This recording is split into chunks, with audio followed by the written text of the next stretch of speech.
Hi అండి. అందరూ ఎలా ఉన్నారు? ఈరోజైతే కొత్త రెసిపీతో మీ ముందుకొచ్చేసాను. సో, ఇక్కడ చూస్తున్నది వచ్చేసి యమ్మీ యమ్మీ పిజ్జా మన ఇంట్లోనే ఎలా తయారు చేసుకోవాలని నేను చూపిస్తున్నానండి. సో, ఇక్కడ నేను తీసుకున్న బేస్ వచ్చేసి మైదా కానీ, లేకుంటే వీట్ కానీ బేస్ రెడీమేడ్‌గా అమ్ముతూ ఉంటారు. ఆ బేస్‌నైతే తీసుకోండి. సో, దాని మీద నేను కొద్దిగా బటర్ అప్లై చేసుకున్నాను. బటర్ అప్లై చేసుకున్న తర్వాత నార్ కంపెనీ వాళ్ళది పిజ్జా సాస్ ఉంటుంది కదండీ! ఆ పిజ్జా సాస్ 1 స్పూన్ వేసుకొని ఈవెన్‌గా స్ప్రెడ్ చేసుకున్నానండి. ఇప్పుడు ఈ సాస్ మీద మీకు నచ్చిన వెజిటేబుల్స్‌ని సన్నగా కట్ చేసుకునాలి.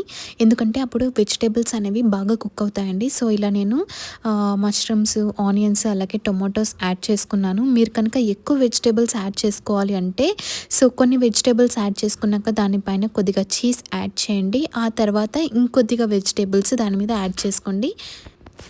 నేనైతే ఇక్కడ క్యాప్సికమ్‌ని యాడ్ చేస్తున్నాను. గ్రీన్ అలాగే యెల్లో కలర్ క్యాప్సికమ్‌ని యాడ్ చేసుకొని ఈవెన్‌గా స్ప్రెడ్ చేసుకోండి.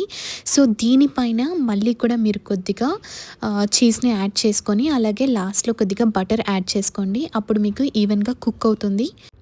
దీనిపైన లాస్ట్‌లో మీరు ఒరిగానో అలాగే చిల్లీ ఫ్లేక్స్ కూడా యాడ్ చేసుకోండి. నేను ఆ వీడియో స్కిప్ చేశాను. ఇలా ప్రిపేర్ చేసుకున్న తర్వాత ఈ బేస్‌ని తీసుకెళ్ళి 180 డిగ్రీస్ కన్వెన్షన్ మోడ్‌లో ముందుగానే ప్రీ హీట్ చేసుకోవాలండి ఒక 5 మినిట్స్. ఆ తర్వాత అదే 180 డిగ్రీస్‌లో మీరు 20 మినిట్స్ పాటు కుక్ చేశారంటే ఇక్కడ చూస్తున్నట్టుగా పిజ్జా రెడీ అయిపోతుందండి. చూస్తున్నారు కదా! యమ్మీ యమ్మీగా ఇంట్లోనే హెల్తీగా, హ్యాపీగా ఇంటిల్లి పాటు తినేటట్టుగా ఉంటుందండి ఈ పిజ్జా. నేనైతే ఇది ఫస్ట్ టైం చేస్తున్నాను. బట్ చాలా చక్కగా వచ్చింది. మీతో షేర్ చేసుకోవాలనిపించి ఈ వీడియో పోస్ట్ చేస్తున్నానండి. Thank you for watching. ఇలాంటి మరిన్ని వీడియోస్ కోసం ప్లీజ్ సబ్స్క్రైబ్.